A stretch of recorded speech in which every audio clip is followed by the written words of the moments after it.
Dans un instant, vous allez entendre Olivier Lecourt-Grandmaison lors d'une rencontre à la librairie Ombre Blanche. Olivier Lecourt-Grandmaison est politologue spécialisé dans les questions de citoyenneté sous la Révolution française et les questions liées à l'histoire coloniale. Il enseigne les sciences politiques et la philosophie politique à l'université d'Évry-Val-d'Essonne et au Collège international de philosophie. Il est également l'auteur d'ouvrages aux éditions Fayard tels que Coloniser, exterminer sur la guerre et l'État colonial ou encore L'Empire des hygiénistes, vivre aux colonies. Samedi 20 novembre 2021, il présentait Racisme de France, paru aux éditions La Découverte, en dialogue avec Yves Quintal, dans le cadre du Festival des Solidarités 31 et avec le soutien de l'association Égalité Toulouse-Le Mirail et des Amis du Monde diplomatique.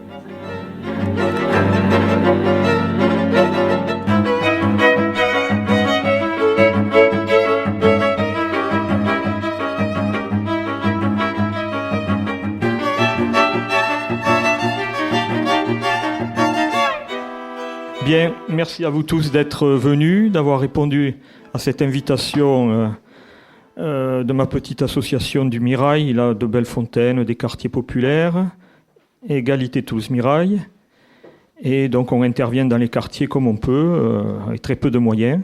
Et merci à la librairie Ombre Blanche de nous accueillir. Et un grand merci à Olivier, qui hier soir était encore à Cahors dans une conférence pour présenter ce livre tout à fait récent.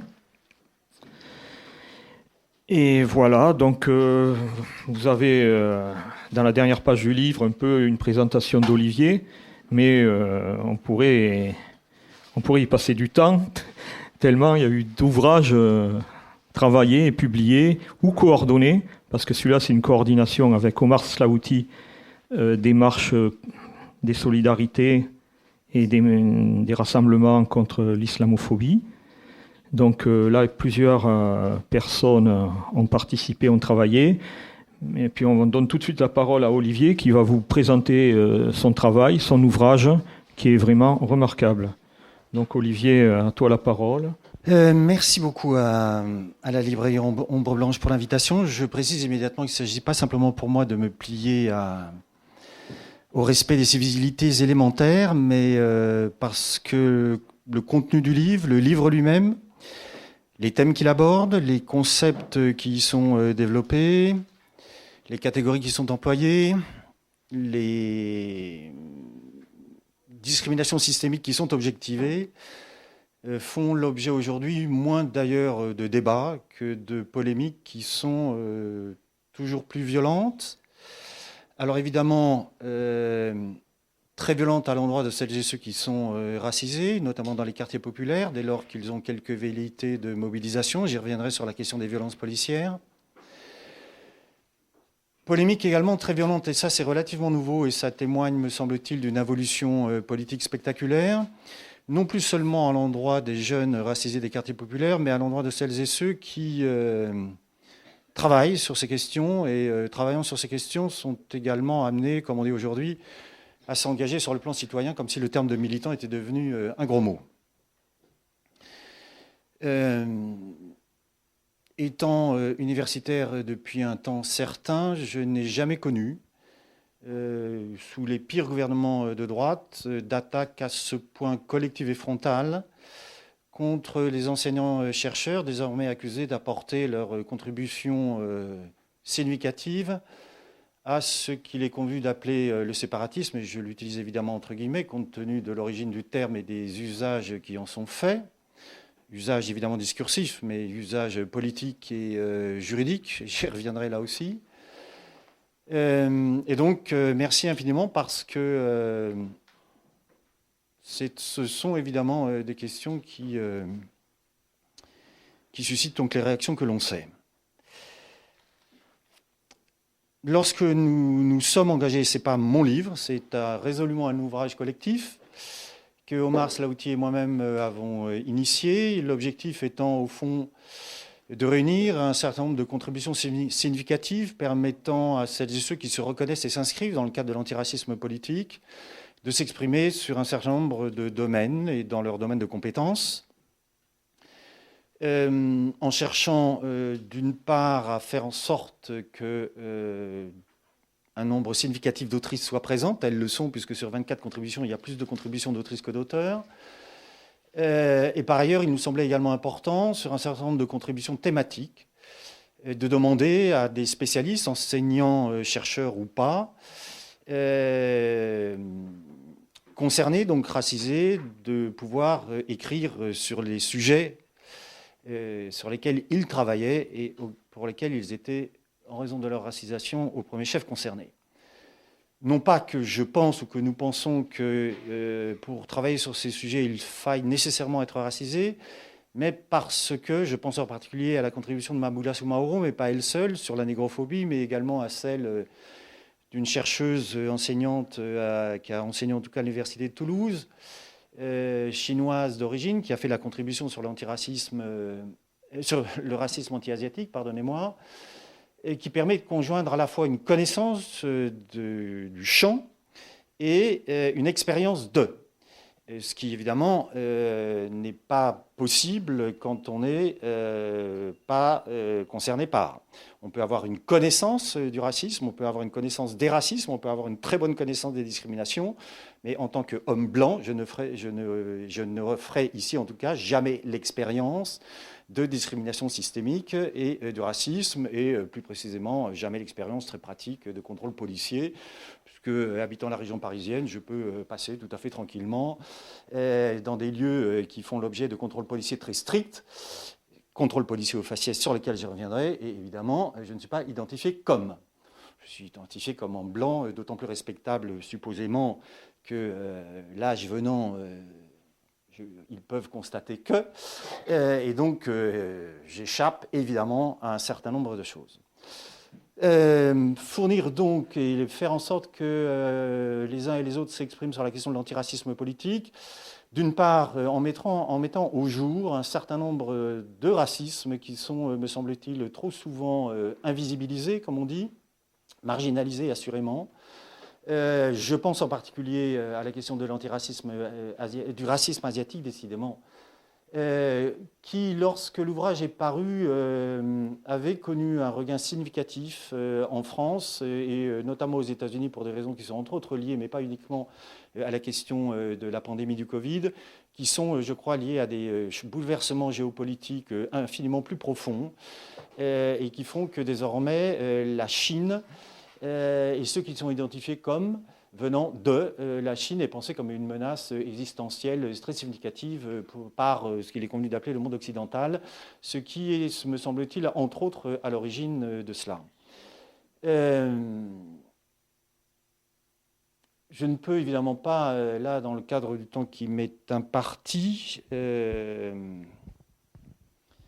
traiter de tout. Il s'agissait donc de mettre au jour un certain nombre de racismes, de faire entendre aussi sur un certain nombre de catégories et de concepts ce qu'il en était, de façon à rappeler d'où venaient ces concepts, quelle était leur histoire, comment ils avaient été créés, mobilisés, employés par des universitaires et des militantes et des militants antiracistes. Je pense en particulier à cette catégorie qui, la France doit être une exception dans cette affaire, qui fait bondir un certain nombre d'universitaires, de politiques et de bavards médiatiques, la question de l'intersectionnalité, qui n'est plus du tout un débat dans d'autres pays.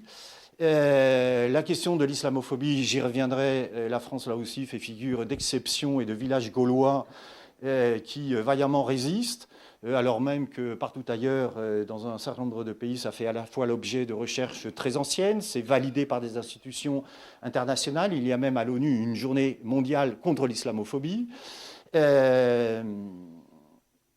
Les débats autour de tout ce qui relève du privilège blanc et de la blanchité, là aussi, là encore, ce sont des choses qui, dans des autres univers politiques, académiques et institutionnels, sont globalement acquis. Alors ça ne veut pas dire qu'il n'est pas nécessaire d'en débattre, mais en débattre, pas être confronté à des polémiques dont l'objectif, j'ai la faiblesse de le croire, est exactement l'inverse du débat, c'est-à-dire l'objectif fondamental de la polémique, comme Foucault l'avait bien compris et distingué, c'est pas de poursuivre la discussion, c'est au contraire de la clore au plus vite, en déplaçant le discours des idées proposées sur ce qui est imputé à la personne.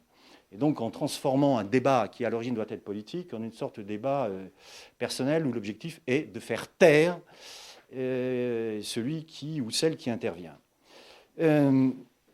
Pour ce qui est des thèmes que je voudrais traiter de la question de la romaноphobie, parce que pour moi, ça a été une vraie découverte. C'est un sujet sur lequel que je n'avais fait que très largement effleuré, et je n'avais pas réalisé à quel point la question de la romanophobie est inscrite depuis très longtemps dans l'histoire de au moins 3 républiques, la 3e, la 4e et une partie de la 5e. Et sous des formes tout à fait singulières qui permettent en partie de commencer à aborder la question, d'une part, des discriminations systémiques et d'autre part, la question du racisme d'État.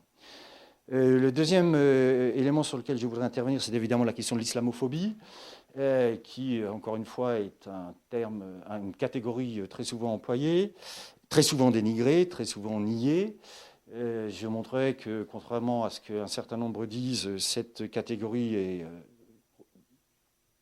d'origine coloniale, qu'elle est relativement, même très ancienne. Et je finirai sur la question des violences policières.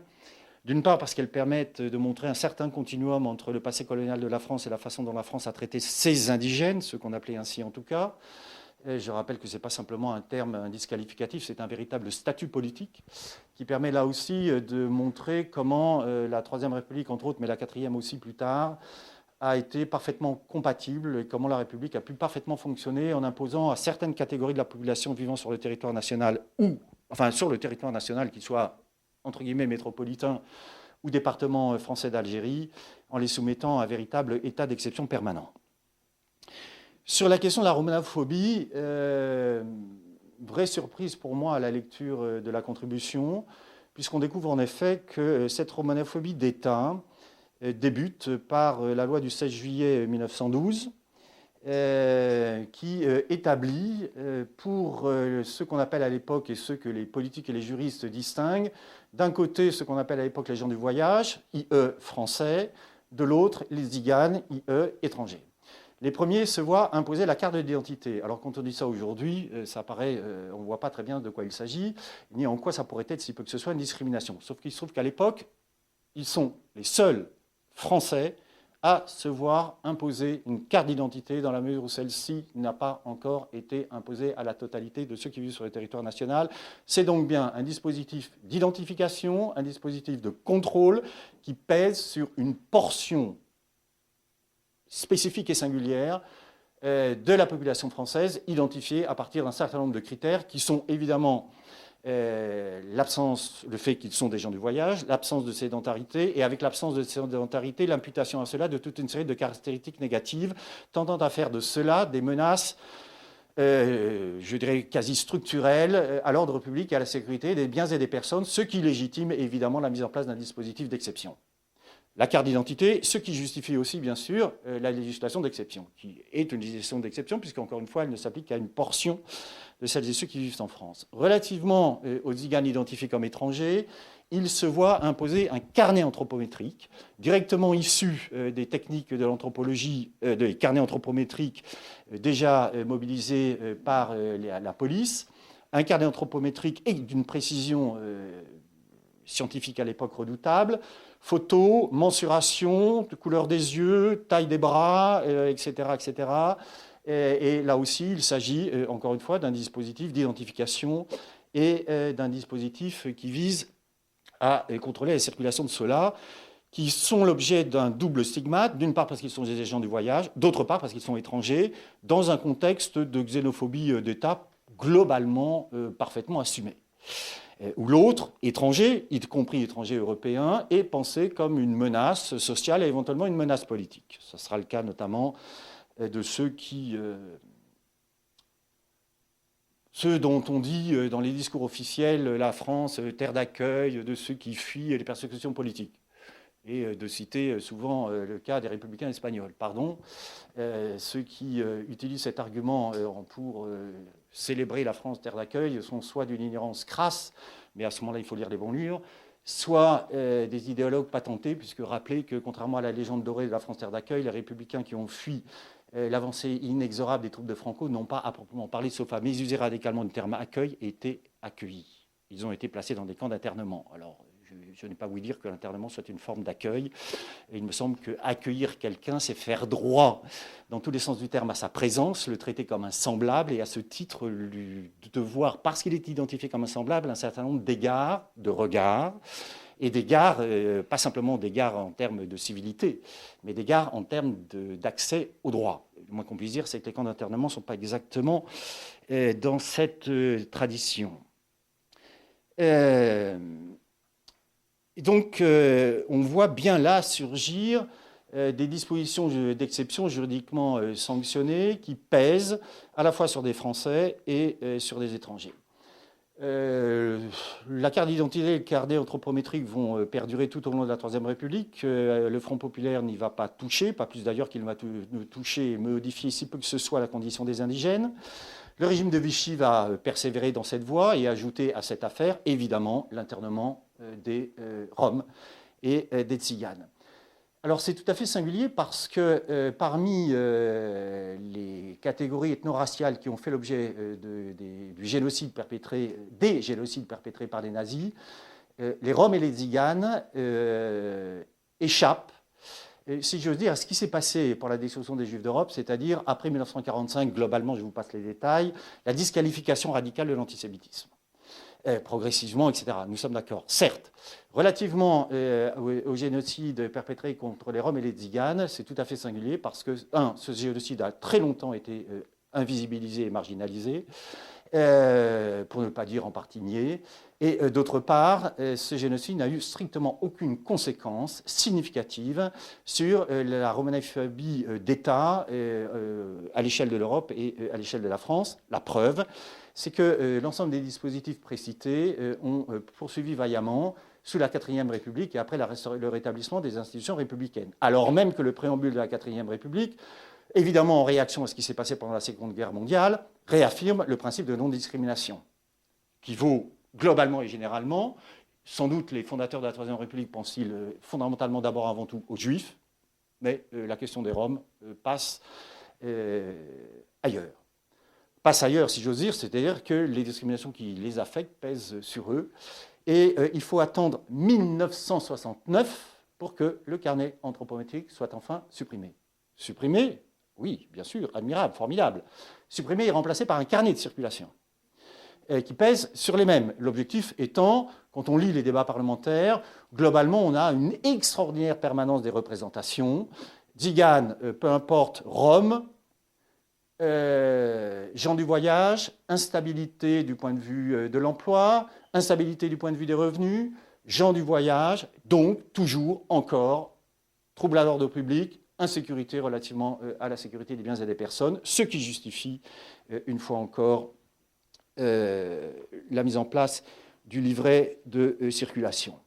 Jusqu'à ce que le Conseil constitutionnel, dans une décision du 5 octobre 2012, saisie, reconnaisse enfin qu'effectivement le livret de circulation est contradictoire avec le préambule de la Ve République. Bravo, la découverte mieux vaut tard que jamais. Et par ailleurs, le Conseil constitutionnel reconnaît enfin, là aussi mieux vaut tard que jamais, que le livret de circulation porte atteinte, excusez du peu, à une liberté fondamentale, ce que tous les juristes savent depuis 1912, et cette liberté fondamentale, c'est évidemment une liberté garantie pour tous les autres depuis très longtemps, qui est évidemment la liberté d'aller et venir sur le territoire national. Il faut attendre encore 3 ans pour que le 10 juin 2015, le livret de circulation soit enfin supprimé. Extraordinaire permanence de romanophobie d'État qui est certes supprimée en 2015, mais comme chacun sait, il est possible d'abroger la loi ou de changer la loi par une autre loi ou éventuellement de l'amender par décret. Par contre, c'est beaucoup plus difficile lorsqu'il s'agit des représentations, que ces représentations sont parfaitement indurées auprès du personnel politique de droite comme de gauche ou ceux qui se croient de gauche. Évidemment, il y a un hiatus particulièrement fort puisque cette romanophobie faite désormais politique publique a continué très vaillamment, si j'ose dire, son chemin. jusqu'aux déclarations remarquables de celui qui a été d'abord ministre de l'Intérieur, Premier ministre et sans doute, vu le parcours d'autres antérieurement, pensé et aspiré pouvoir être peut-être président de la République. Il se trouve que le choix d'un certain nombre de militants en a décidé autrement. J'ai fait évidemment référence à Manuel Valls, déclarant à propos des Roms que leurs caractéristiques faisaient qu'ils étaient farouchement hostiles à l'assimilation. Manuel Valls a fait des études d'histoire, mais visiblement il n'a pas été très loin, parce qu'il devrait savoir que lorsqu'il utilise ce genre d'argument, il n'est que le petit et piètre ventriloque de tous les discours xénophobes et racistes élaborés sous la Troisième République, qui indexent, que ce soit pour des étrangers européens ou des étrangers dits exotiques, pour reprendre les catégories d'un très grand spécialiste de l'immigration, Georges Mocco, sous la Troisième République, qui indexent donc la dangerosité des étrangers européens et ou exotiques sur leur plus ou moins grande capacité à s'assimiler. L'implicite ou l'explicite étant, plus ils ont la capacité à assimiler, moins ils sont dangereux, plus la République va leur ouvrir les bras, généreusement, moins ils sont susceptibles de s'assimiler, plus ils sont réputés dangereux, plus il est parfaitement légitime, non pas qu'on leur ouvre les bras, mais de maintenir contre eux des dispositions juridiques discriminatoires. Là, il ne s'agit pas de cela, mais il s'agit effectivement de politiques publiques massivement appliquées et dont l'objectif est d'entretenir en permanence la précarisation des populations roms, qui sont sans doute les minorités racisées en France et en Europe, qui sont en but aux discriminations systémiques, aux violences policières, aux violences sociales les plus importantes globalement, dans l'indifférence à peu près totale, parce qu'il y a un consensus politique du Rassemblement national jusqu'à une partie des gauches politiques sur ces questions, qui fait que globalement le sort qui leur est fait est au pire rend indifférent, au mieux globalement approuvé. Romanophobie d'État, je pense qu'on en conviendra. Romanophobie devenue transformée en termes de politique publique, oui. Mais il me semble qu'il faut faire un pas supplémentaire et considérer que dans ce cas-là précisément, nous sommes légitimes à parler de racisme d'État, relativement au sort qui est fait à cela, quand bien même les discriminations juridiquement établies ont disparu. Donc un devenir tout à fait singulier. Sur la question de l'islamophobie, alors, pardon pour les optimistes, mais on aurait pu penser, j'ai en partie fait partie de cela, qu'un mensonge médiatique et ou politique ne pouvait pas véritablement devenir une vérité médiatique et politique. Là, je dois m'incliner et reconnaître, hélas, qu'un mensonge médiatique est devenu une vérité médiatique et politique. En effet, Caroline Fourest, essayiste bien connue, qui, en tant qu'elle est essayiste d'ailleurs et pas universitaire-chercheur, prend de très très grandes libertés avec la déontologie minimale de la recherche, a fait cette découverte stupéfiante, selon elle, que le terme islamophobie ou islamophobe a été forgé par les mollahs iraniens après ou pendant la révolution iranienne qui a vu mettre à bas la dictature du Shah et l'imam Khomeini rentrer à Téhéran en 1979. La belle affaire. Et c'est devenu effectivement une vérité médiatique et politique, à ce point importante d'ailleurs que certains à gauche la partagent et n'utilisent pas la catégorie islamophobe et islamophobie au motif que. Le problème, c'est qu'il suffit de consulter un site de la BNF qui s'appelle Gallica, qui réunit tous les textes numérisés de la BNF, et d'avoir un peu de connaissances sur le passé colonial de la France pour trouver très facilement un texte qui date de 1910, dont l'auteur est Maurice Delafosse. Ça vous dit strictement rien, mais vous avez des excuses pour cela, donc je ne vous en veux pas. Maurice Delafosse est un ancien gouverneur général de l'Afrique occidentale française, le plus grand ensemble colonial en Afrique de l'Ouest, et l'un des pères fondateurs de ce qui va devenir, peu de temps après, l'Académie des sciences coloniales, puisqu'il y a eu une Académie des sciences coloniales bâtie sur le modèle de l'Académie française et de l'Académie des sciences, réunissant l'ensemble de les hommes de la Troisième République. Les femmes n'avaient pas droit de citer dans tous les sens du terme, donc elles n'étaient pas convoquées pour la chose, réunissant tout ce qu'il était convenu de nommer les sciences coloniales. La médecine, l'ethnologie coloniale, le droit, bref, la géographie, l'histoire. Autant vous dire que Maurice Delafosse n'est pas exactement un islamo-gauchiste et qu'il est même pensé par ses contemporains, et qu'il se pense à juste titre, comme on le dit sous la Troisième République, un très grand colonial. Le terme étant évidemment laudatif. Un très grand colonial parce qu'il défend l'Empire et qu'il en a été un des agents, un des fonctionnaires les plus prestigieux.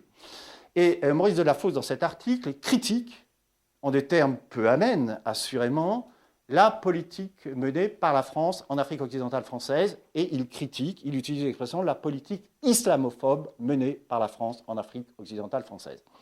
Et il dit, si vous persévérez dans cette voie, va se réaliser, ce qui va se passer, c'est une prophétie autoréalisatrice, vous stigmatisez les musulmans, vous les traitez comme des ennemis dans l'Empire, et en particulier en Afrique occidentale française, et en les traitant comme ça, vous allez en faire des ennemis, effectivement, de l'Afrique occidentale française et de la métropole. Et vous allez contribuer à déstabiliser l'Empire. C'est donc au nom de la défense de l'Empire, c'est au nom de la défense de l'ordre impérial en Afrique occidentale française que Maurice Delafosse utilise cette catégorie. Et il va être par ailleurs très violemment attaqué par ceux qui défendent cette politique et qui accusent Maurice Delafosse d'être évidemment islamophile, arabophile, avant que se mettent d'ailleurs en place, après la Révolution d'octobre, des accusations qui sont au fond les ancêtres de l'islamo-gauchisme. Je rappelle que la Troisième Internationale organise au congrès de Bakou 1920 ou 1921, certains spécialistes dans la salle éventuellement me corrigeront, un congrès, en effet, où les bolcheviks appellent, je cite Zinoviev, qui n'était pas un petit cadre de la Troisième Internationale et du Parti bolchevique, puisqu'on peut en informer, qui appelle au djihad. Et Zinoviev utilise le terme contre les métropoles impérialistes, en faisant alliance avec ceux qui se battent dans les dites colonies. Je ferme la parenthèse. Passons, sans passer complètement, sur Caroline Fourest qui patauge dans son ignorance et qui croit, et qui de son ignorance fait vertu. Soit. C'est plus embêtant lorsque c'est Gilles Kepel, professeur des universités et dans une institution prestigieuse, qui lui considère que le terme islamophobie a été forgé par les frères musulmans en Égypte. Là aussi, là encore, désolé, monsieur Gilles Kepel, mais la moindre recherche est la même, vous permettrait de montrer qu'il n'en est rien. Donc, un terme très ancien qui, globalement, s'est imposé partout ailleurs dans le monde, en tout cas, y compris dans le monde, et une partie, donc je pourrais citer la Grande-Bretagne, les États-Unis, l'Allemagne, la Nouvelle-Zélande, où jusqu'à plus ample informé, ce qui s'y est passé à Christchurch relève d'un des plus grands crimes de masse, islamophobe assurément, celui qui l'a perpétré d'ailleurs se revendiquant du grand remplacement, entre guillemets, et désormais une catégorie admise par toute une série d'institutions internationales. J'ai cité l'ONU, je pourrais citer les institutions européennes. C'est une catégorie qui est travaillée dans le champ académique et universitaire partout ailleurs, sauf dans ce délicat hexagone qu'il est de moins en moins, où employer le terme islamophobie vous expose effectivement à l'accusation d'être au mieux un islamo-gauchiste, au pire, à supposer qu'il n'y ait pas un rapport entre les deux. Il y a évidemment un rapport entre les deux. C'est non pas seulement d'être un islamo-gauchiste, mais d'être le vecteur hier du communautarisme, aujourd'hui du séparatisme. Je reviendrai éventuellement sur l'évolution des catégories. Là où quand même rappeler que ce village gaulois qui résiste vaillamment à cette catégorie, il y a quand même quelques institutions qui, jusqu'à plus ample informé, ne sont pas investies par des militants d'extrême gauche, qui sont difficilement suspectes d'être investis également par l'islamo-gauchisme. La Commission nationale consultative des droits de l'homme, qui utilise la catégorie depuis fort longtemps pour rendre compte des discriminations qui affectent celles et ceux qui sont identifiés comme des musulmans. Et par ailleurs, le défenseur des droits. Et pas le défenseur des droits, l'institution. Celui qui a rendu un rapport sur lequel j'y reviendrai, extrêmement important, juin 2020, Jacques Toubon. Je ne vais pas, ou peut-être est-ce nécessaire de rappeler qui il est, ancien ministre de la Justice et ancien ministre de la Culture du gouvernement de Jacques Chirac, nommé défenseur des droits. Et quand le président François Hollande l'a nommé, je dois dire qu'avec quelques autres, nous étions fort maris, mais bon, de la nomination. Pas complètement surpris complètement. Et là, je dois dire que la surprise est totale et que si Jacques Toubon m'avait demandé de signer le rapport qu'il a publié en 2020, je l'aurais fait de la main droite, de la main gauche, et si j'avais eu plus de bras, j'aurais ajouté d'autres signatures. Et là aussi, le rapport mobilise, bien sûr, la catégorie d'islamophobie, considérant qu'elle permet effectivement de rendre compte des discriminations systémiques qui affectent celles et ceux qui sont identifiés comme ou supposés être musulmans. Même d'ailleurs, alors, ils n'utilisent pas la catégorie, mais ils sont bien forcés de reconnaître les discriminations. La très officielle DILCRA, Délégation interministérielle à la lutte contre le racisme, l'antisémitisme et l'homophobie, qui est une institution d'État, qui récuse le terme islamophobie, qui de ce point de vue-là se fait en partie ce que j'appellerais, ce qui relève au fond d'une forme de police du langage, pour ne pas dire une police de la pensée, et la très radicale Fondation Jean Jaurès, comme chacun sait, dépendant du Parti socialiste, n'utilise pas la catégorie islamophobie, mais utilise la catégorie anti-musulman. Soit. Ce qu'il constate est la chose suivante, une enquête de 2019, si ma mémoire ne me trahit pas, 42% des musulmans estiment avoir été victimes de discrimination. Et là, c'est intéressant d'avoir une démarche en partie intersectionnelle. 42% des musulmans, mais quand on ajoute la variable femme, le taux augmente de façon très significative, puisque ça passe immédiatement à 46%. Autrement dit, si vous êtes musulman identifié en plus comme femme, vous ajoutez un stigmate au premier stigmate existant et les discriminations sont évidemment plus importantes. Si vous ajoutez identifié comme musulmane, comme femme musulmane et portant le voile, là, spectaculaire des discriminations, ça s'élève à 60%. Ça fait 3 stigmates conjoints. Évidemment, la conséquence est. Et donc, tout en récusant le terme islamophobie, ils sont bien obligés de reconnaître effectivement l'ampleur et le caractère systématique des discriminations qui affectent cela et celle-là. Politique publique, là aussi et là encore, très rapidement, il me semble qu'on est passé d'une situation, il y a de cela 2 ans à peu près, où certaines et certains revendiquaient le droit d'être islamophobes. Je pense évidemment à Elisabeth Badinter, je pense évidemment à Henri Peña-Ruiz. Cette situation est désormais très loin de nous. Aujourd'hui, plus personne ne s'interroge sur la question de savoir s'il faut être islamophobe. La réponse est oui, il faut l'être. C'est quasiment devenu un impératif catégorique du Rassemblement national à une certaine gauche ou qui se croit telle, dans la mesure où ils ont réussi à imposer au fond cette idée qu'être islamophobe, aujourd'hui, c'est faire preuve d'une défense intransigeante de la République, de son intégrité territoriale, de son intégrité politique, et évidemment, c'est être le défenseur intransigeant de la laïcité. Autrement dit, aujourd'hui, l'islamophobie est complètement articulée, discursivement et politiquement, et en partie juridiquement, à la question de la défense de la République, qui passe, c'est par la lutte contre le communautarisme hier, par la lutte contre le séparatisme aujourd'hui. Et les choses, là aussi et là encore, ne sont pas équivalentes. L'accusation, il y a un article sur une contribution sur le sujet, de communautariste, était déjà évidemment une accusation stigmatisante visant à disqualifier le combat de celles et ceux qui se battaient dans les quartiers contre les discriminations. Et d'imputer à cela, de délégitimer la lutte qu'ils menaient contre les discriminations en faisant croire qu'en fait, ils ne luttaient pas contre les discriminations, qu'ils luttaient pour imposer leur ordre politique, éventuellement juridique, social et éventuellement religieux dans les quartiers. Autrement dit, les victimes des discriminations se voyaient déjà imputer le fait d'être responsables d'une forme donc, de communautarisation, de communautarisme. Sauf qu'aujourd'hui, l'incrimination est infiniment plus grave. On est passé là aussi et là encore de communautarisme à séparatisme, autrement dit, une incrimination qui vise à faire croire que celles et ceux qui luttent dans les quartiers contre les discriminations systémiques et ceux qui travaillent sur ces sujets font peser, c'est bien l'implicite, une menace existentielle sur l'intégrité territoriale, politique et juridique de la République.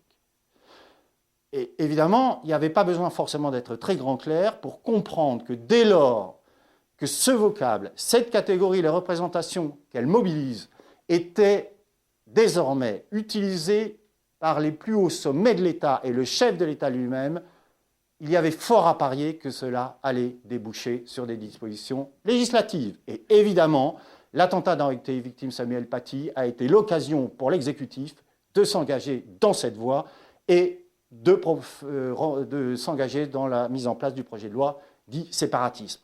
Rappelez qu'à l'origine, ce projet de loi s'appelait séparatisme. Je pense qu'au bout d'un moment, les communicants affairés et mercenaires de l'Élysée et de Matignon ont dû dire à ceux qui ont initié le projet de loi il serait souhaitable de modifier le nom de la loi parce qu'en maintenant le projet ainsi nommé loi séparatisme, vous faites apparaître ce que vous ne voulez pas faire apparaître, c'est-à-dire vous faire apparaître publiquement dans le libellé même de la loi que cette loi vise spécifiquement les musulmans. Et évidemment, ils ont trouvé cet artifice discursif qui est, c'est magnifique, c'est plus une loi contre les musulmans, c'est une loi pour renforcer les principes républicains.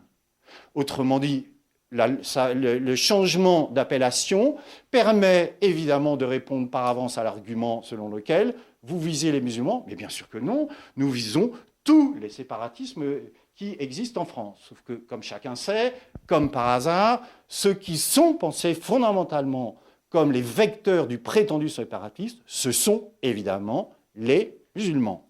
Conséquence pratique de cette affaire, ni une ni deux. Et là, ça a des conséquences politiques en matière de droits et libertés fondamentaux. La dissolution du CCIF, la dissolution de la coordination contre le racisme et l'islamophobie. Il se trouve que l'arrêt du Conseil d'État a été rendu très récemment relativement au CCIF. Je l'ai lu, il est stupéfiant, dans la mesure où effectivement l'arrêt du Conseil d'État qui valide le décret de validation du CCIF fonde la dissolution du CCIF, non pas tellement d'abord et avant tout sur ce qu'a fait le CCIF, mais sur le discours et les catégories employées par les dirigeants du CCIF. Et il y a dans l'arrêt ceci que, globalement, vous pourrez vous y reporter, il est d'accès public évidemment, ce qui est fondamentalement reproché aux dirigeants du CCIF, c'est de faire croire que la République est islamophobe. Autrement dit, on a bien à faire une dissolution d'une association et désormais deux, non pas pour ce que les militants et militantes ou adhérents de cette association ont fait, mais pour des prises de position politiques. C'est relativement sans précédent. Ça ne veut pas dire qu'il n'y a pas eu avant de dissolution, mais des dissolutions très célèbres, éventuellement d'organisations d'extrême gauche, n'étaient pas fondées sur des discours politiques, étaient fondées sur des faits, et éventuellement sur des faits de violence. Là, on n'a même pas ça. Et constater, et donc là, ça porte atteinte à un droit et liberté fondamentale qui est d'une part la liberté d'association, d'autre part la liberté d'expression. Et est-il besoin de préciser que lorsque le décret de dissolution du CCIF a été prononcé, le moins qu'on puisse dire, c'est que les gauches politiques, syndicales et associatives n'ont, il y a quelques exceptions, mais ce sont bien des exceptions. La règle est qu'il n'y a pas eu de réaction à la hauteur des enjeux.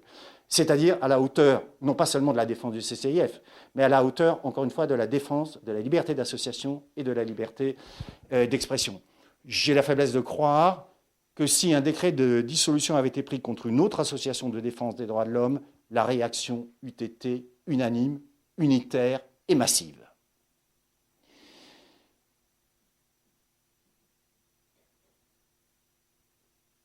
Sur les violences policières, excellent exemple qui permet à la fois de montrer un certain continuum avec les pratiques coloniales.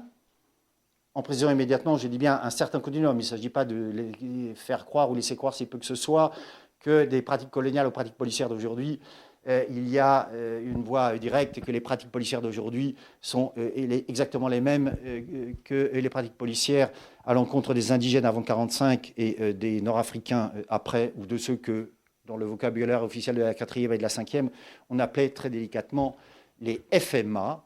c'est-à-dire les Français musulmans d'Algérie, ce qui déjà est en soi tout un programme. Parce que FMA ont-ils été appelés, encore une fois, après 1945, c'est-à-dire sous la 4e République, qui venait de rappeler dans son préambule qu'il n'y avait aucune discrimination dans la République. Mais la République va continuer d'identifier une partie de ceux qui sont pensés comme citoyens en les identifiant sur la base de la conjonction de 2 critères au moins, des critères ethno-raciaux, assurément, et des critères religieux. La question des violences policières permet à la fois de montrer ces continuums et en partie des ruptures en matière de violences policières, et permet là aussi de revenir sur la question des discriminations systémiques, évidemment, et sur la question du racisme d'État. En matière de violences policières, rappelez que, y compris après 1945, les FMA, donc, reconnus citoyens français. Après 1945, puisque le code de l'indigénat en Algérie est abrogé, ils étaient sujets français avant 1945, c'est-à-dire privés des droits et libertés démocratiques. Pas le droit de vote, c'était la règle. Pas de liberté d'association, pas de liberté de la presse, et liberté de circulation, notamment pour le pèlerinage à la Mecque, qui n'était pas un droit, mais un octroi décidé par le gouverneur général, autrement dit, à discrétion, arbitraire par conséquent. 1945, ils sont faits citoyens français. Là aussi, et là encore, certes, je passe les détails sur le double collège en Algérie, qui n'est pas exactement un petit détail, mais qui est même pas un détail du tout. Passons. On pourra éventuellement y revenir sur le débat. Globalement, ces modifications législatives n'ont pas changé ceci, que les Français musulmans d'Algérie sont pensés au sein de la nation française, pour employer ces termes, comme une sorte de corps d'exception sur lequel va continuer de peser des représentations singulières et des pratiques policières d'exception avant même le début de la guerre d'Algérie. 14 juillet 1953, manifestation pour célébrer la Révolution française et la Déclaration des droits de l'homme et du citoyen à Paris. Sont présents dans les cortèges qui réunissent toutes les forces des gauches politiques et syndicales et éventuellement sans doute associatives, des militants nationalistes algériens. Comme par hasard, il y a des violences policières et comme par hasard, ces violences policières vont porter sur ceux qui sont identifiés comme FMA, nationalistes algériens. La police tire à nation, alors même que globalement, il n'y a pas du côté des manifestants d'usage d'armes à feu et que les affrontements ne sont pas particulièrement violents. 17 octobre 1961, je vais passer très vite parce que je suppose les choses connues, mais c'est quand même le massacre de civils le plus important perpétré dans l'Hexagone après 1945, entre 250 et 300 morts, à la suite d'un couvre-feu raciste imposé par Maurice Papon avec l'aval de ses supérieurs hiérarchiques, puisque ce couvre-feu, à Paris et dans la région parisienne, n'était opposable qu'aux seuls Français musulmans d'Algérie. Si vous étiez Français dit de souche, vous n'étiez absolument pas concerné par le dit couvre-feu. Autrement dit, il s'agit bien d'un couvre-feu raciste, il s'agit bien d'un racisme là d'État qui vise spécifiquement cela. C'est pour cela que le FLN, et plus précisément la Fédération de France du FLN, va appeler à des rassemblements. Conséquence, 300 morts, la pratique de la torture importée en métropole depuis fort longtemps, la pratique de la disparition forcée, exécution sommaire, etc., etc. Je rappelle que la pratique de la disparition forcée qui relève de l'importation, et de la torture d'ailleurs aussi, qui relève de l'importation en métropole des techniques de la guerre contre-révolutionnaire pratiquée depuis le 1er novembre 1954 en Algérie, la disparition forcée est aujourd'hui considérée comme un crime contre l'humanité par la grâce d'un très grand magistrat français aujourd'hui disparu, hélas, Louis Joinet, qui s'est battu pour faire en sorte que ça soit effectivement reconnu comme crime contre l'humanité. Il était il a fait partie de ceux qui ont contribué, après 1968, à la création du syndicat de la magistrature, ce syndicat prétendument rouge et honni par certains. Et par ailleurs, un certain nombre de militants qui ont récemment surgi dans l'espace social et politique, et qui, à juste titre, il ne s'agit pas de cela, ont protesté contre l'usage qui a été fait contre eux d'un certain nombre d'armes non létales, mais dont on s'aperçoit à l'usage qu'elles peuvent l'être d'une part. Je pense évidemment au LBD, qui certes théoriquement n'est pas létal, mais qui peut l'être, d'une part, et d'autre part, qui, à défaut d'être non létale, provoque des blessures extrêmement graves et des traumatismes qui peuvent être parfaitement irréversibles. Et rappeler que ces types d'armes, ce type de pratiques policières avaient été et ont été d'abord et avant tout expérimentés dans les quartiers populaires et contre les jeunes racisés des 10 quartiers. Lesquels d'ailleurs se sont vus appliquer, et là ça témoigne aussi de ce qu'on a été un certain nombre à appeler un processus d'extension, banalisation des dispositions d'exception. Nous sommes en novembre 2005. Dans les quartiers populaires de la banlieue parisienne, ce qui a été qualifié d'émeute. Quelle est la loi qui va être utilisée pour mettre un terme aux dites émeutes?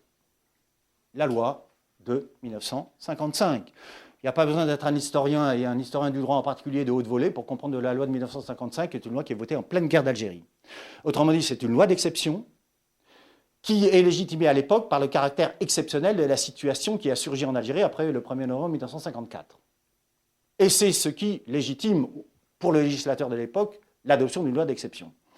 Comme souvent, cette loi d'exception va faire l'objet d'un processus de banalisation, qui va être le suivant, et qui peut se résumer ainsi. Plus une loi d'exception est banalisée, moins elle apparaît comme une loi d'exception.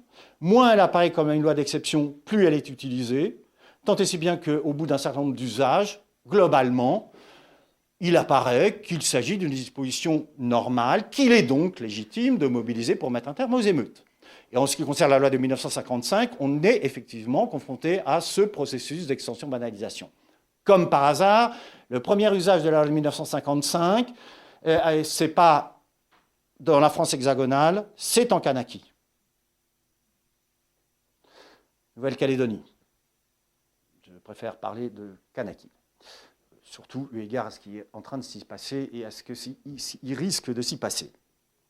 Et poursuite du processus d'extension-banalisation, importation dans la France hexagonale de la loi 1955, utilisée pour la première fois donc en novembre 2005, qui crée un précédent, qui est que désormais, effectivement, des gouvernements de droite ou de gauche vont pouvoir s'appuyer sur le précédent de novembre 2005 pour dire il y a des problèmes de sécurité et d'ordre public dans des quartiers, nous allons utiliser et recourir à la loi de 1956 sur l'état d'urgence. Nous sommes parfaitement légitimes à le faire, et d'un point de vue politique et d'un point de vue juridique, puisqu'il y a le précédent de novembre 2005.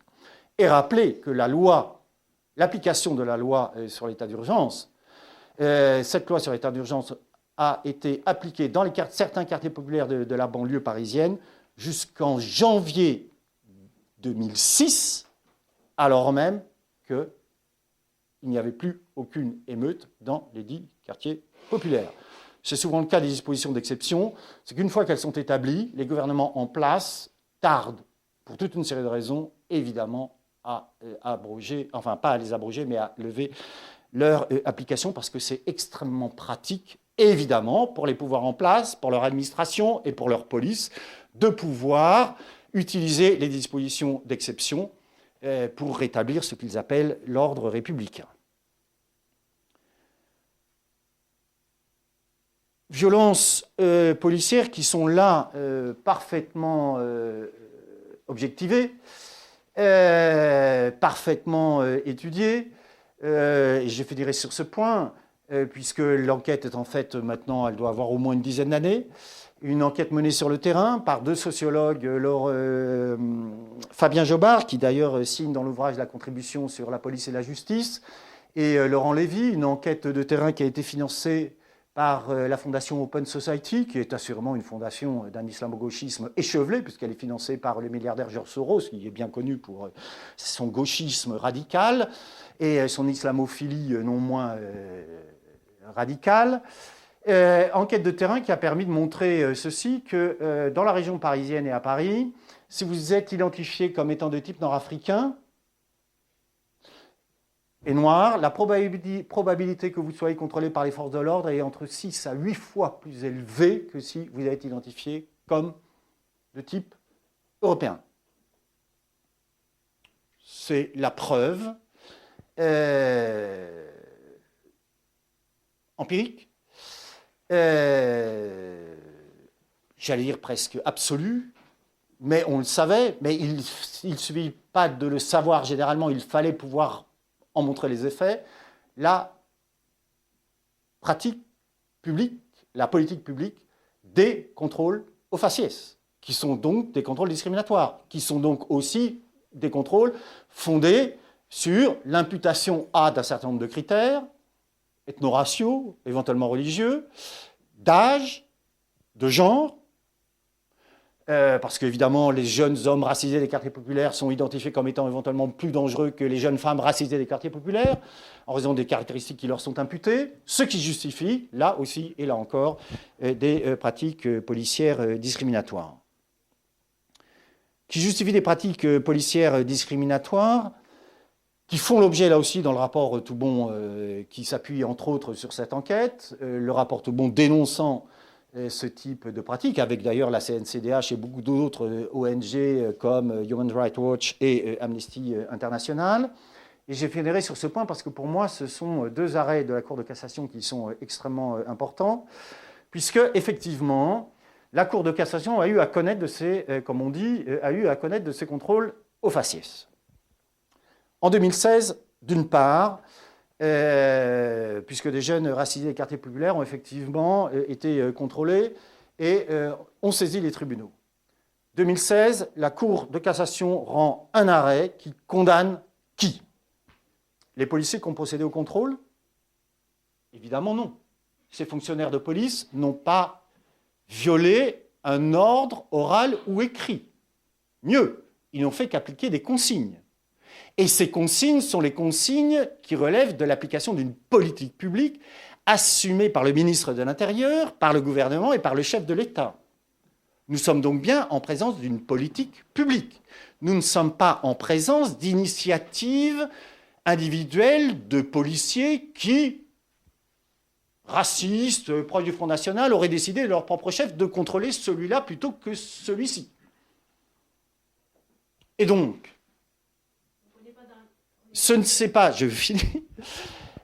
sont donc pas les policiers qui ont été condamnés. Ce n'est pas même l'institution policière qui a été condamnée. On aurait pu penser que la Cour de cassation allait condamner la préfecture de police. Non. La Cour de cassation a condamné, très justement, l'État français pour faute lourde. Autrement dit, la Cour de cassation, bien sûr, n'emploie pas le terme de racisme d'État, mais la Cour de cassation reconnaît juridiquement que dans cette affaire, la responsabilité ultime est bien celle de l'État et que c'est bien l'État qui est coupable. Le dernier arrêt date de 2021. L'affaire est la suivante. Un professeur, une professeure d'un collège ou d'un lycée des quartiers populaires de Paris décide d'emmener sa classe à Bruxelles. Et retour de Bruxelles dans le train, arrivée Gare du Nord, qui est un haut lieu des contrôles discriminatoires. Globalement, les jeunes des quartiers populaires qui veulent venir à Paris passer la soirée savent pertinemment que, arrivée Gare du Nord, s'ils sont plus de 3, 4, et a fortiori s'ils sont 5 ou 10, avec une capuche, etc., la probabilité qu'ils sortent de la Gare du Nord sans avoir eu un contrôle est extrêmement faible. Ce qui veut dire, pas seulement contrôle, mais en général, tutoiement de règles, palpation, parce qu'évidemment, s'ils sont jeunes, des quartiers populaires, qu'ils portent une capuche, suspicion de consommation et ou de vente de produits stupéfiants interdits, donc fouille au corps. Et s'ils ont la velléité de résister d'avoir un regard peu amène à l'endroit du fonctionnaire de police, et éventuellement d'avoir des gestes que je ne saurais nommer et reproduire devant vous pour des raisons absolument évidentes de respect des civilités élémentaires, se voir évidemment coller une procédure pour outrage. Et donc, les élèves de cette classe arrivent Gare du Nord, contrôlent à la sortie des quais par la police, sont contrôlés avec fouille des bagages, bien sûr, que des jeunes racisés des quartiers populaires. Ils ont porté l'affaire devant les tribunaux, et là aussi, et là encore, l'arrêt est très récent, la Cour de cassation a effectivement, de nouveau, condamné l'État pour faute lourde. Et donc, je pense que nous sommes sur ce point-là, et je dis bien en matière de violence policière, en matière de pratiques policières discriminatoires, je pense que nous sommes parfaitement légitimes, d'une part sur la base des enquêtes menées, mais également sur la base des arrêts rendus par la Cour de cassation, à utiliser la catégorie de racisme d'État, puisqu'il s'agit bien, encore une fois, de l'application d'une politique publique assumée par les institutions de la Ve République. Ce qui permet aussi de faire surgir cela, et c'est également vrai pour la romanophobie d'État, c'est également vrai pour le sort longtemps réservé aux colonisés. Ce n'est pas ou un racisme d'État ou la République, ce n'est pas ou un état d'exception imposé à certains ou la République. Globalement, de la 3e à la 5e, dans certaines catégories de la population, cela a été et l'état d'exception et la République pour d'autres, et des formes de racisme d'État pour certaines et certains, et la République pour d'autres. De ce point de vue-là, sous la 3e, sous la 4e et sous la 5e, il y a toujours eu, au sein de la population nationale, certaines et certains qui ont été identifiés par un certain nombre de critères qui ne sont pas d'ailleurs éventuellement cumulatifs et identiques, qui ne relèvent pas non plus seulement des héritiers de l'immigration coloniale et post-coloniale, dans le cas des Roms, assurément, mais qui ont presque toujours fait l'objet d'une part de législation d'exception, et lorsque ces législations d'exception ont été abrogées, de politiques publiques d'exception, avec à la clé des discriminations systémiques. Je vous remercie.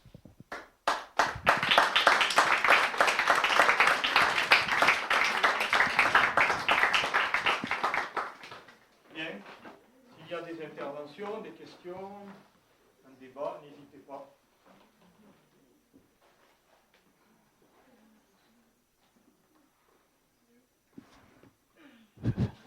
Un, deux.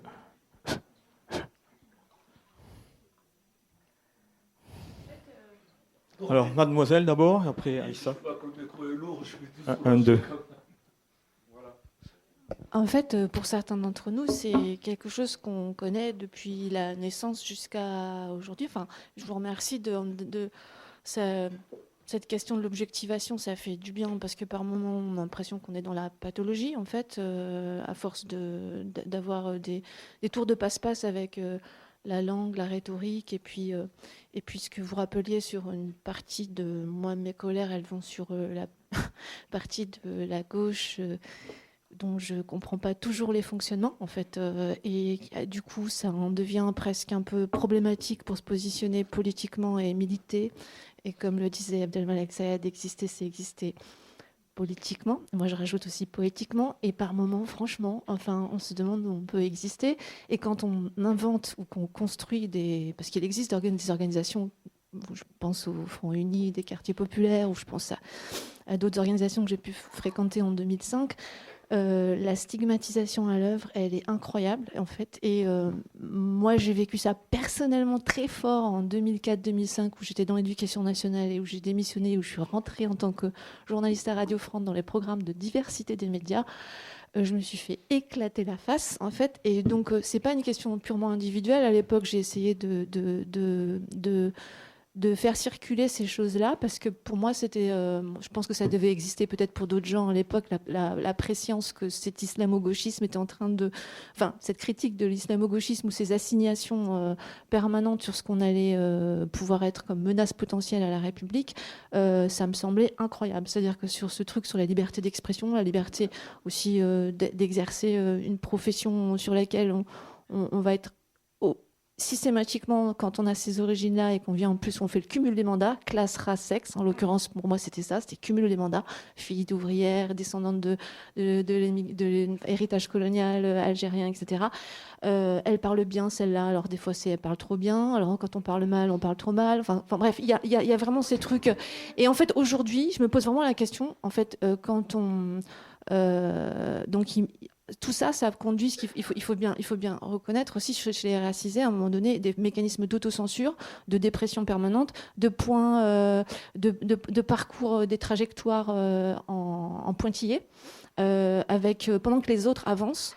Les autres avancent, nous on reste là avec des espèces d'entraves permanentes. Donc vous parliez de continuum sur les violences policières, mais le continuum c'est aussi détruire aussi la possibilité qu'il y ait certaines intelligentsia, qu'on détruise aussi, mais pas que chez les intellos, quoi. Enfin, c'est pas pour défendre uniquement cette catégorie-là, mais aujourd'hui la question que je me pose, c'est qui se bat avec nous sur inventer un antiracisme politique vraiment vraiment, enfin, je sais pas comment l'appeler, qui nous relève, qui nous remet debout, et qui, parce que là, tout ce que vous avez décrit en termes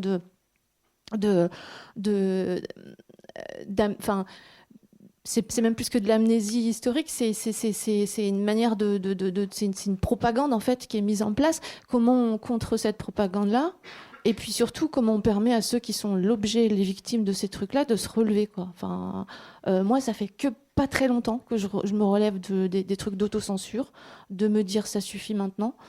Et parce que je suis germaniste aussi, et je vois, il y a des parallèles avec ces interdits professionnels qu'il y avait eu sur les gens de gauche. À un moment donné, il y a ce texte de Peter Schneider, voilà, devenu un ennemi de la Constitution, en fait. Donc je pense à ces trucs-là, et donc en fait on n'est pas dupe, mais là vraiment la question c'est au bout d'un moment qu'est-ce qu'on fait pour ne plus être simplement dans le... Parce que nous on sait ces trucs, on les lit, et ça je sais pas comment sortir de cet état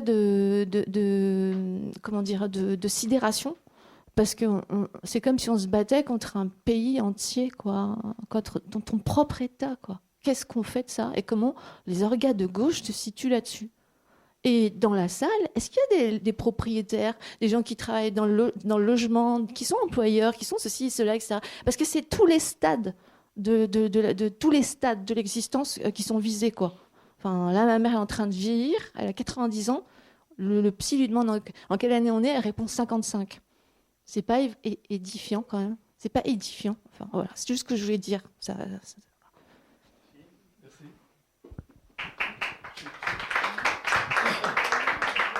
D'autres interventions, tu réponds maintenant comme tu veux. Mohamed Amel Méziane, il a publié un livre, La Terre des Ciels, et là, le premier chapitre. Mohamed Amer Méziane, dans son dernier livre, enfin, c'est de la vulgarisation de sa thèse de doctorat, je crois, il avait traduit Talal Assad pour Actuel Marx, et je ne sais plus à quelle année. Il en a parlé de Napoléon qui a mobilisé « Nous sommes tous des musulmans pour la conquête de l'Égypte ». Ça, ce que vous avez dit avec Maurice, l'islamophobie, ça m'a fait penser à ça. Il y a aussi...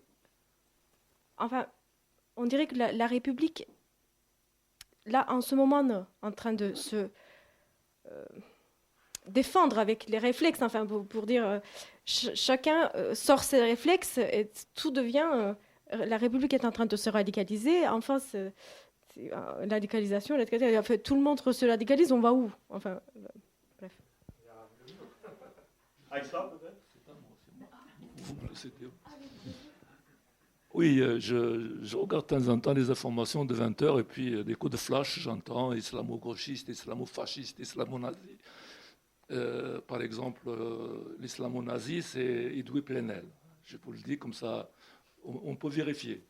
Edoui Plenel, islamo-fasciste, ami de Tarek Ramadan, d'un nazi. Exactement, ses propos, c'est qui répète souvent ça, c'est Eli Chouraki sur le E24 TV News. Et je me dis quand même, et les intellectuels français, les héritiers des Lumières, comment se fait-il qu'ils restent indifférents, qu'ils ne répondent pas à ce type de provocation? Autre chose, par exemple, j'entends, toujours à 20h, sur TV News, sur Euronews, quelqu'un, le premier, dit, il ne lui a pas posé la question, et commence par dire, moi, je suis un sioniste de combat. Sioniste de combat. Et c'est un avocat. Et puis, il va dire qu'il faut venger monsieur le professeur Samuel Paty. Un autre dit il faut s'insurger à la télévision. Quand l'animateur dit vous venez ici pour appeler à l'insurrection, il lui dit oui, comme ça, cela prouvera que les Français sont encore vivants et la France debout.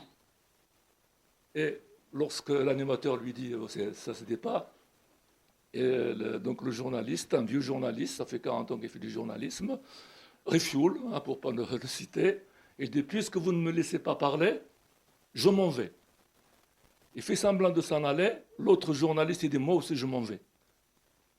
Donc voilà. Alors je me demande, donc la question, comment se fait-il que les intellectuels français, qui ont les moyens, etc., restent totalement indifférents lorsque l'un des leurs est pris à partir de cette violence, de cette manière-là. Je vous remercie, monsieur. Je voulais juste demander à monsieur le Cour-Grand-Maison.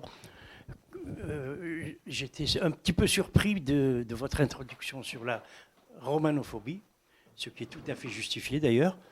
Et puis, je voulais avoir votre avis sur cette association régulière contre le racisme et l'antisémitisme. Et en particulier, le rôle médiatique important de la LICRA. LICRA qui ne parle que contre le racisme et l'antisémitisme. Comme s'il n'y avait que ça. Merci. Alors là et là. Oui, bonjour. Merci beaucoup pour votre intervention. Parce que, c'est vrai que le livre permet de montrer que voilà, la France, le racisme n'est pas qu'un problème américain, et ce qui a tendance à être un peu le cas.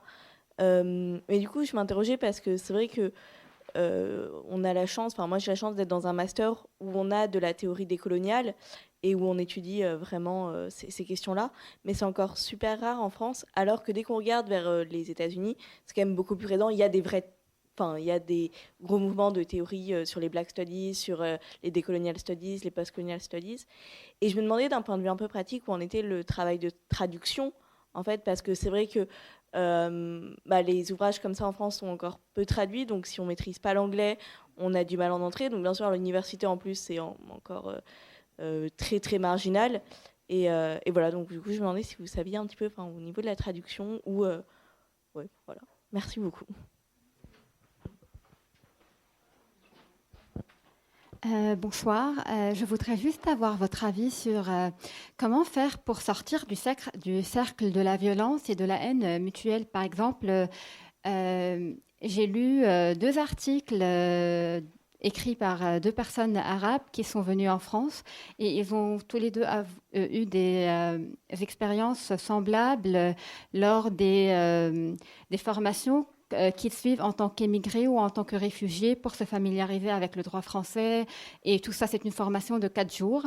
Et dans les 2 articles, ils racontent comment ils ont été très maltraités dans les salles de la part des enseignants qui les formaient. Par exemple, après 3 ans il y a certains qui ont suivi les cours 3 ans après avoir été en France. On leur demandait: est-ce que vous savez quelle était la capitale de la France, par exemple? C'était ce genre de questions qu'on leur posait. Ou alors, comment vous sortez votre carte vitale alors qu'ils sont en France depuis 3 ans. Mais moi, ce qui m'inquiète, c'est que déjà, ces personnes d'origine arabe qui viennent en France, et ils se sentent maltraités, je dirais, lors de ces séances. Mais dans l'autre article, il va y avoir un groupe d'Arabes et l'interprète qui traduit du français vers l'arabe, elle est elle aussi d'origine marocaine, mais elle est française. Elle va leur dire que voilà, regardez comment vous êtes maltraités, et que en tant qu'arabe, parce que les Français ont déjà colonisé vos pays, il est temps maintenant de prendre la revanche et de profiter de tous les services de l'État, par exemple des allocations chômage et tout. Oui, mais c'est l'idée. C'est l'idée et eux, ils vont être d'accord avec elle que voilà, oui, on peut faire ça, ce serait légitime parce qu'on a déjà été volés nous-mêmes ou alors colonisés. Et donc, j'ai l'impression que c'est un cercle de haine et de vengeance qui ne va pas s'arrêter. Et je me demande à qui revient la responsable de dire voilà, maintenant, on arrête. Voilà. Alors, 2 interventions encore. Vous êtes en 2. Merci à Olivier Lecourt pour ce descriptif des racismes d'État. C'est tout à fait instructif. Et c'est vrai que la situation est très grave, puisqu'on voit sur le plan électoral quelles sont les perspectives très sombres qui s'annoncent pour l'an prochain, dont tout le monde, bien sûr, en est conscient. Et pour répondre un peu aux questions sur les recours, comment maintenant remonter cette pente qui est extrêmement longue à remonter par rapport à un État français qui est extrêmement arc-bouté sur la question de l'identité nationale maintenant, et contre les minorités dans leur expression publique en tant que telle. Voilà, moi, il me semble qu'il y a deux biais. Il y a la question géopolitique et donc les programmes au niveau international, des relations de la France au monde que nos candidats de nos différents ère. Nous savons bien évidemment tous que nous sommes de l'ère progressiste, doivent pouvoir porter l'an prochain. Parce que moi, je reprendrai la question de l'islamophobie. C'est vrai qu'il y a véritablement un malentendu et un divorce dans l'opinion publique qui ne peut plus durer. Quand on voit tous les procès qu'il y a eu par rapport à Charlie Hebdo, bien sûr, aux attentats de Charlie Hebdo à Paris, essentiellement à Paris, et récemment par rapport au 13 novembre 2015, la décapitation de Samuel Paty, mon collègue, enseignant, etc. Ce sont des réalités qui sont stigmatisées et mises en avant, mais qui correspondent à une réalité géopolitique. Ça s'appelle le terrorisme islamiste. Il me semble que nos gauches ont intérêt à dénoncer systématiquement ce qui est de l'ordre de la déviance et dont les premières victimes sont d'abord les peuples arabo-berbéro-musulmans, puisqu'on sait que l'échec des printemps arabes, c'est d'abord par la collusion de ces mouvements très réactionnaires, fascisants, avec les dictatures militaires qui a pu y avoir échec, mise en échec. Donc on a tout intérêt, à mon avis, à désamorcer cette espèce de dialogue de sourds qu'il y a entre les pouvoirs publics occidentaux et l'islamisme radical, le fameux axe du mal de Bush et compagnie, et de dénoncer ce qui est de l'ordre de la déviance et dont les peuples sont victimes, les premiers en tant que tels. Voilà, il me semble que ça, il faudrait pouvoir en parler et de manière à désamorcer toute cette intoxication de l'opinion publique. Et pour un deuxième levier sur lequel moi j'insisterai, c'est la question éducative. Mais si on ne veut plus d'islamisme radical, ce qui est effectivement un problème dans les banlieues, dont souffrent en particulier les femmes, on ne peut pas nier que beaucoup de femmes musulmanes souffrent de la violence de genre par rapport à leur propre communauté. Eh bien, l'enseignement de l'arabe à l'école publique est une voie. Et c'est vrai qu'à gauche, on en parle très peu. Et pour vous dire, lors du vote de la loi séparatisme, c'était Macron seul qui proposait l'enseignement de l'arabe comme recours face à l'islamisme radical. Et il a été battu en brèche par évidemment tous les courants, et évidemment très droitiers identitaires, qui ont refusé cela. Mais je crois que dans notre camp, dans le camp des progressistes, des citoyens de bonne volonté, il faut pouvoir mettre en avant des voies de cet ordre-là, enseignement de l'arabe, de l'interculturel, de la littérature francophone. Moi, j'ai enseigné la littérature francophone en coopération et j'ai bien été désolée qu'en France, il n'était impossible de former les enseignants à cet élément-là, par exemple.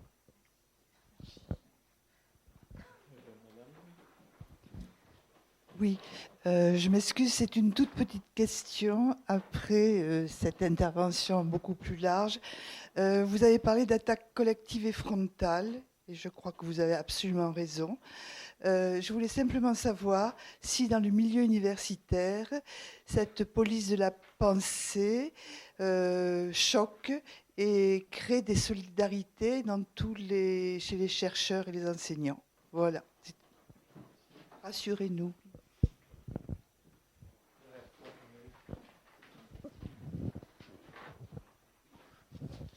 Bonjour, je voulais juste poser une petite question par rapport à toutes ces questions assez personnelles. C'est comment on fait pour se positionner en fait quand on est française, blanche, jeune, qu'on a conscience de ces discriminations systémiques et qu'on essaie de faire des recherches et d'apprendre sur ces sujets, sur la colonisation, etc.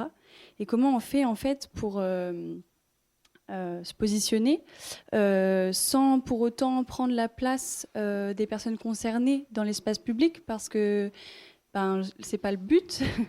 et en même temps, tout en montrant qu'on a compris qu'on ne veut pas perpétuer ça, notre génération. Enfin, je trouve que c'est un petit peu des fois compliqué de se positionner sur ces questions-là quand on est jeune et qu'on est blanche et une femme et qu'on a envie de montrer qu'on soutient et qu'en même temps on ne veut pas prendre trop de place parce que c'est pas une place c'est une place qui devrait être réservée à d'autres personnes qui ne sont généralement pas visibilisées. Donc voilà, c'est la question que je me pose généralement.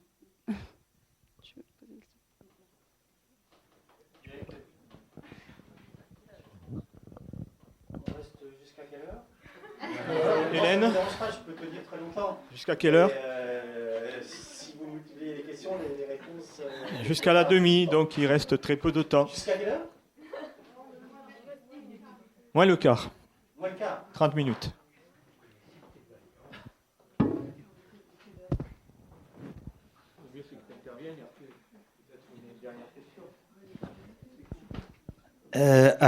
Compte tenu du temps, et d'autre part, je me méfie toujours dans les genres de débats, mais des intervenants qui disent « je vais poser une question très simple ». Parce qu'en général, les questions sont très simples, peuvent être formulées très rapidement. Le problème, c'est que les réponses ne peuvent pas forcément l'être et ne peuvent pas être exposées complètement de façon très rapide et très courte parce que, justement, la question apparemment est simple, mais les problèmes qu'elle soulève ne le sont pas du tout. Donc, je m'excuse par avance, je vais sans doute vous frustrer toutes et tous parce que mes réponses seront forcément partielles. J'espère qu'elles ne seront pas partiales. Alors, sur la question des gauches, politiques, syndicales et associatives, je pense que un certain nombre d'entre elles gagneraient, si possible, à revisiter en partie leur passé. Ça permettrait sans doute de rompre avec certaines mythologies partisanes tendant à faire croire que certaines formations, le PS, la direction du Parti communiste, je dis bien la direction du Parti communiste, et je ne compte pas plus que je ne confonds les peuples avec leurs États et leurs gouvernements, je ne confonds les militants du Parti communiste avec leur direction, ou les organisations syndicales du mouvement ouvrier, et là, les traditions pèsent, me semble-t-il, ont assez rapidement complètement invisibilisé justement la condition, la situation faite d'une part aux indigènes dans les colonies et d'autre part à ceux que j'appelle les colonisés émigrés dès lors que ceux-là sont venus effectivement en métropole. Je rappellerai simplement que le constat fait aujourd'hui est en fait un constat très ancien. Simone Veil, la philosophe, qui est sans doute la première femme à s'établir, c'est-à-dire à arrêter l'enseignement de la philosophie pour devenir ouvrière, pourtant militante d'abord de la SFIO, soutien des gauches politiques, notamment à l'époque du Front populaire, écrit un texte incroyablement violent à l'endroit de ces directions et des gauches politiques de l'époque, SFIO et direction du Parti communiste, en disant, en rappelant ceci, que effectivement, et ça a à voir évidemment avec l'action entre autres du Front populaire, qui est que le Front populaire, qui s'est fort soucié du sort des travailleurs français, alors il était un peu poussé par la grève générale que vous savez, mais n'a pas changé d'un iota la condition des indigènes. Sujets français, ils étaient avant juin 36, sujets français, ils étaient après juin 36 et jusqu'en 1945. Et la question de la singularité, de l'oppression et de l'exploitation imposée à ceux-là, colonisés et migrés, je ne parle même pas des indigènes dans les colonies, ces questions n'ont globalement pas ou très peu et rarement et de façon très conjoncturelle été mises à l'agenda politique. Pas seulement d'ailleurs pour des raisons strictement conjoncturelles, rappelez quand même ceci, et ça a pesé très lourdement dans la suite des événements évidemment en Algérie, que nous sommes à la fin des années 30, au milieu des années 30, Maurice Thorez, relativement à la question algérienne, théorise ceci, le peuple algérien est un peuple en formation. Alors ça peut paraître, entre guillemets, un détail, les conséquences du détail, qui n'en est pas un, vont être catastrophiques, parce que la conséquence que tire Maurice Thorez pratique de cette affaire, c'est que si le peuple algérien est un peuple en formation, alors il ne peut pas revendiquer le droit des peuples à disposer de lui-même. C'est QFD.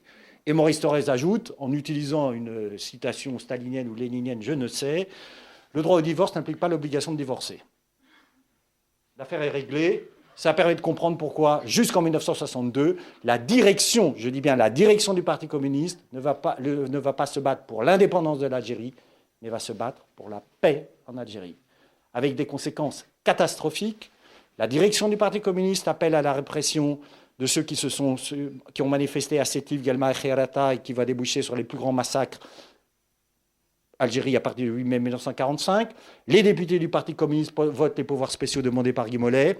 Et les grandes formations des gauches politiques, syndicales et associatives, au lendemain du 17 octobre 1961, ne font strictement rien. Les seuls à manifester, Parti socialiste unifié, quelques militants trotskistes et quelques militants anarchistes. Par contre, le 8 février 1962, c'est bien le 8, Charonne, 8 morts, communistes, la plus grande manifestation de masse jamais organisée après 1945, d'après les chiffres officiels, 1 million de personnes lors de l'enterrement des victimes.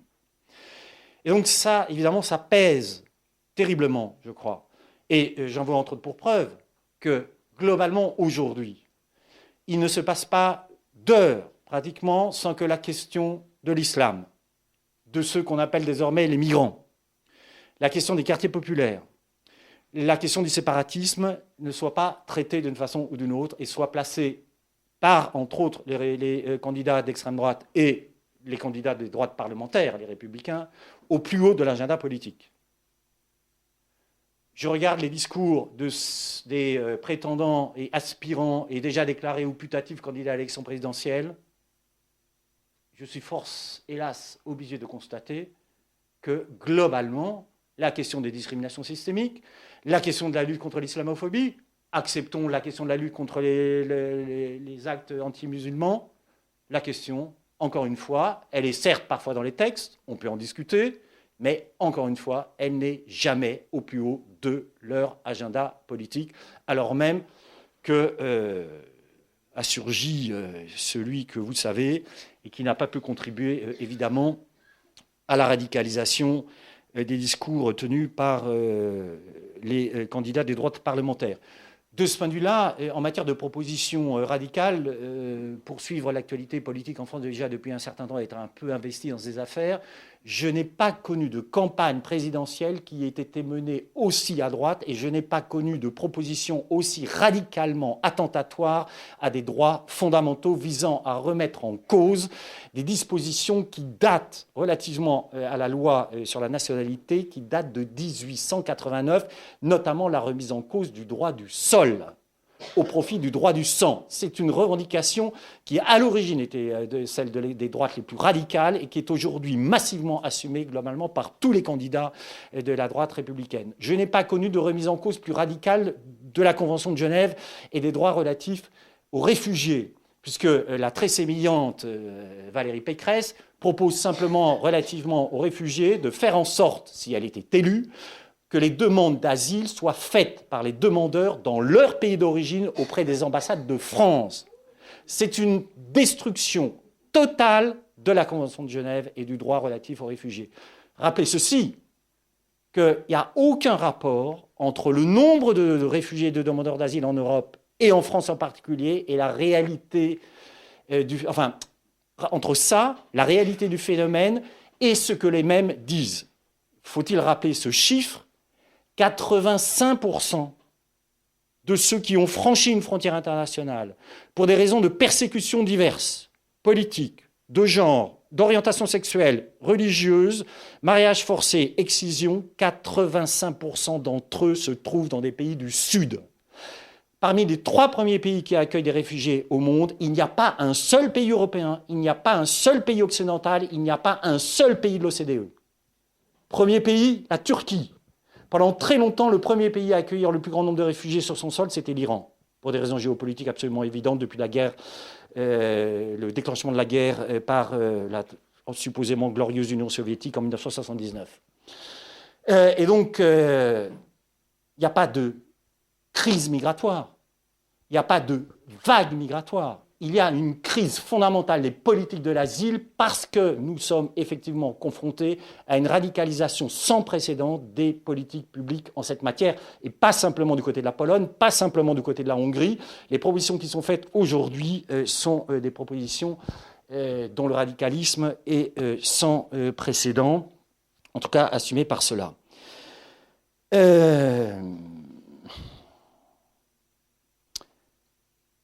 Intellectuels universitaires ne réagissent pas. Est-ce que vous dites si, bien sûr, on réagit, mais le problème, c'est même plus que nous ne sommes pas écoutés, c'est que nous sommes désormais, en tant que nous sommes chercheurs travaillant sur ces questions, colonialisme, racisme, et en tant qu'éventuellement nous sommes chercheurs et citoyens, comme on dit aujourd'hui, nous sommes non seulement, c'est même plus pas entendu, mais nous sommes désormais pris comme d'autres et après les autres, alors avec des conséquences qui sont infiniment moins graves que les autres, mais nous faisons désormais partie de ceux qui sont supposés œuvrer à la question du séparatisme.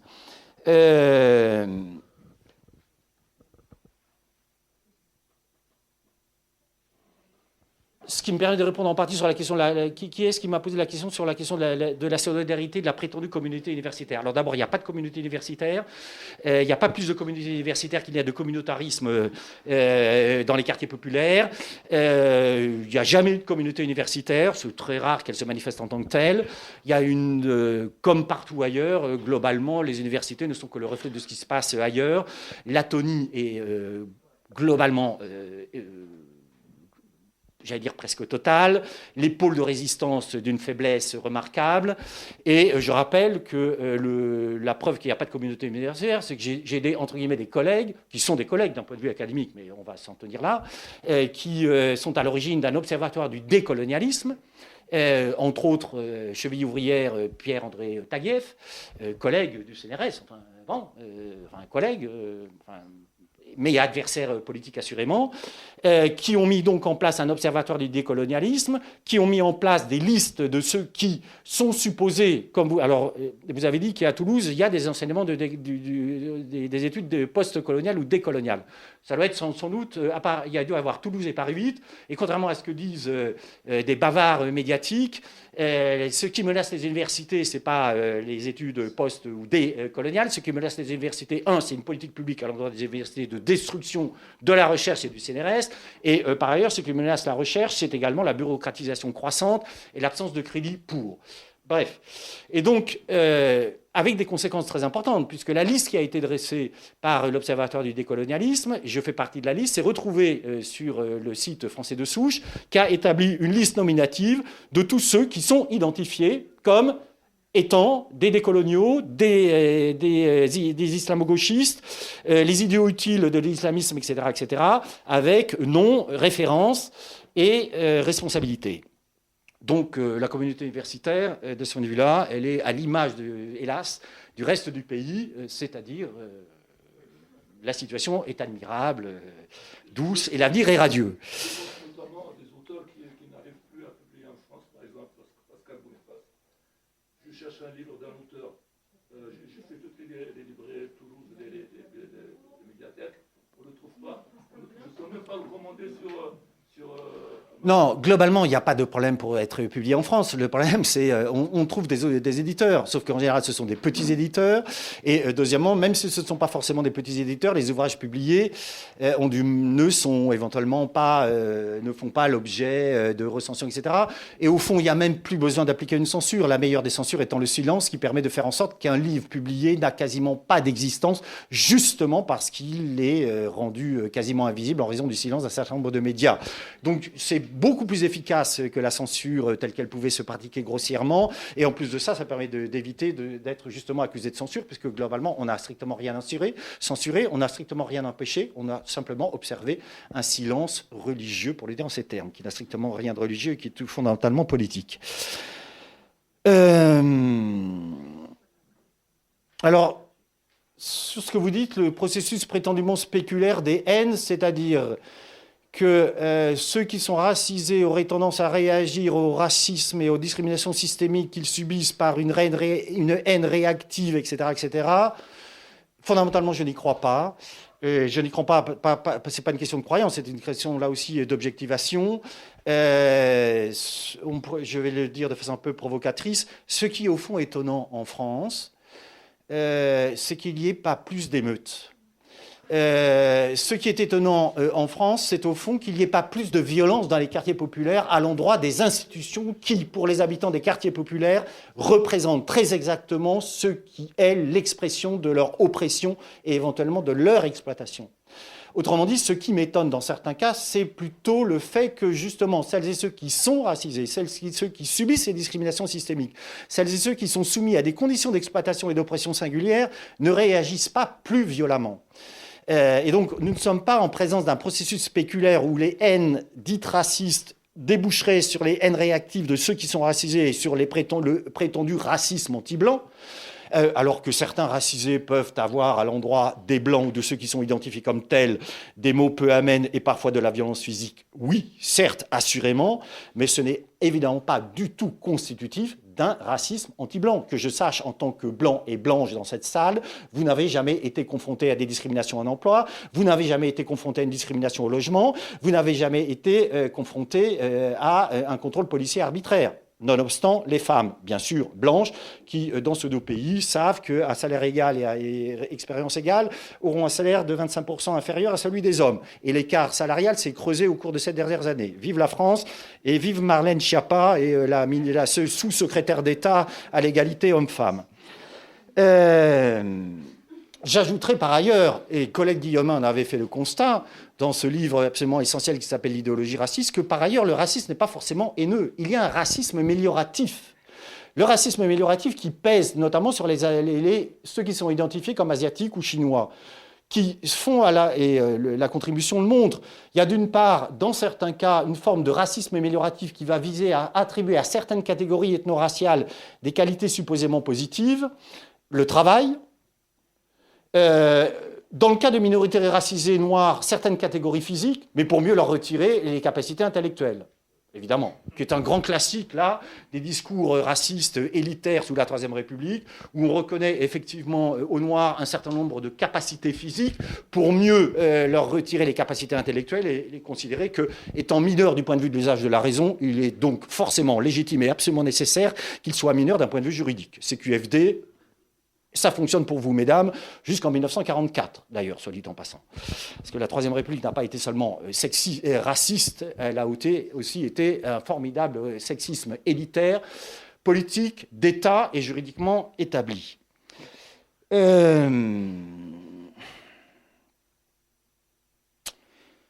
Comment faire quand on est femme blanche pour militer? Je pourrais vous répondre, comment faire quand on est homme blanc d'un certain âge pour agir sur ces questions? Écoutez, moi, ça ne me pose pas de problème d'être homme blanc, chercheur, pas exactement né du côté de Boulogne-Billancourt. Ça ne me pose aucun problème de travailler sur la question coloniale, de travailler sur les questions décoloniales, d'être impliqué dans des mouvements antiracistes, de l'antiracisme politique, d'intervenir sur toute une série d'éléments en faveur des réfugiés, sur la question du 17 octobre comme pour la reconnaissance comme crime d'État et crime contre l'humanité.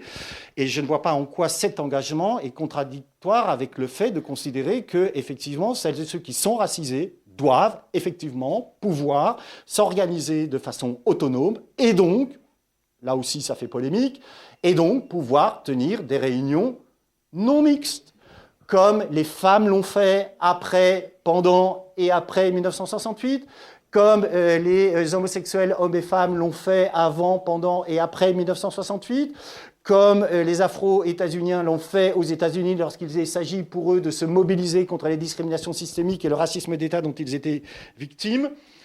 Là aussi, hélas, faut-il le constater, nous sommes confrontés à des phénomènes terribles de régression, puisque Fabien Roussel, par exemple, pour ne pas le citer, s'est prononcé contre les réunions non mixtes, alors que globalement, cette affaire des réunions non mixtes était antérieurement, globalement, des acquis.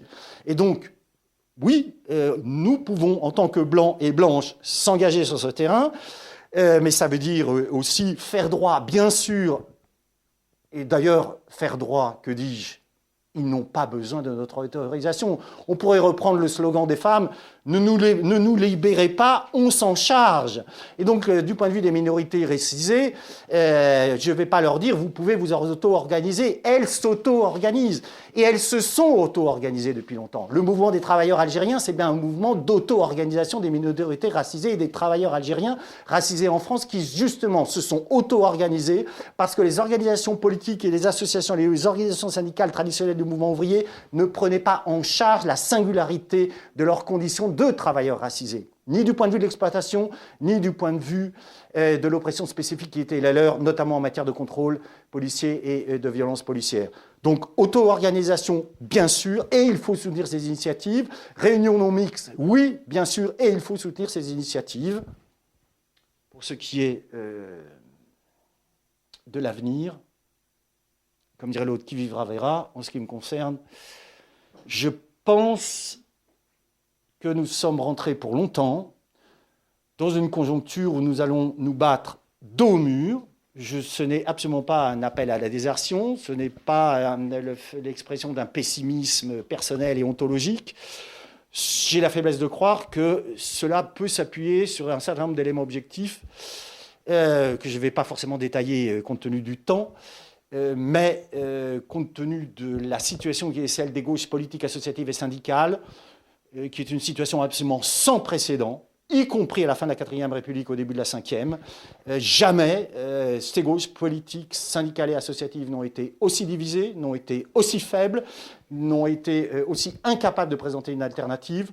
Et je pense qu'il vaut mieux le savoir, justement pour ne pas se faire d'illusions et pour ne pas s'épuiser. Je pense qu'on ne se remet pas de défaites politiques, syndicales, culturelles aussi importantes, subies depuis aussi longtemps, en quelques semaines, en quelques mois, ni même en quelques années. Faut-il rappeler, et je finirai sur cet avenir glorieux et radieux, quelle est la dernière bataille remportée dans la rue à la suite de mobilisations de masse? La question du CPE, contrat première embauche, c'était en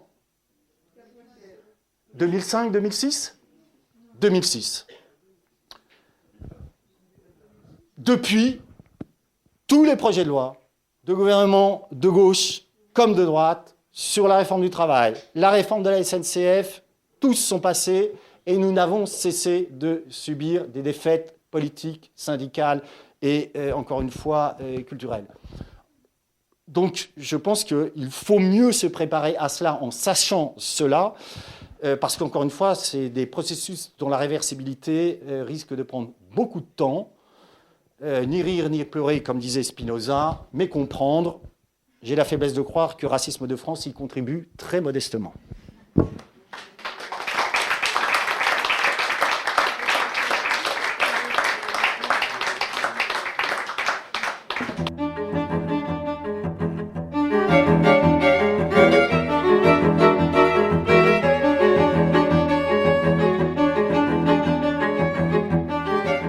Il s'agissait d'Olivier Lecourt-Grandmaison à la librairie Ombre Blanche, samedi 20 novembre 2021, autour de la parution de son ouvrage Racisme de France, aux éditions La Découverte.